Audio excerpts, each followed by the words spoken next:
તો અરવલ્લી જિલ્લાના મેઘરજ તાલુકાના ઇપલોડા ગામ પંચાયતમાં મોટો વિવાદ વકર્યો। સરપંચ નયનાબેન પટેલ સામે 3 સંતાનો હોવાની અરજી ટીડીઓને મળતા સમગ્ર પંથકમાં ખળભળાટ મચી ગયો। મામલો તાલુકા વિકાસ અધિકારી દ્વારા પુરાવા સાથે હાજર રહેલા નોટિસ ફટકારવામાં આવી હતી। જો કે ગત તારીખ 19 અને 22 જાન્યુઆરી સુનાવણીમાં સરપંચ ગેરહાજર રહ્યા હતા।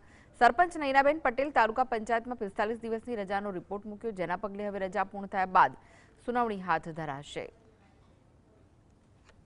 તેને 19 તારીખે સુનાવણી માટે મુદત આપવામાં આવી હતી। 19 તારીખે સરપંચશ્રી હાજર નથી રહ્યા। ત્યારબાદ 22 તારીખે પણ સુનાવણી રાખવામાં આવી હતી, 22 તારીખે પણ હાજર નથી રહ્યા। ત્યારબાદ ગ્રામ પંચાયતથી અત્રે જાણ કરવામાં આવી છે કે પ્રસૂતિના કારણે સરપંચશ્રીએ 45 દિવસની રજા માંગણી કરી છે, જે બાબતે અત્રેથી પંચાયત ધારાની જોગવાઈ મુજબ ગ્રામ પંચાયતે જ સરપંચની રજા મંજૂર કરી અને ચાર્જની વ્યવસ્થા કરવાની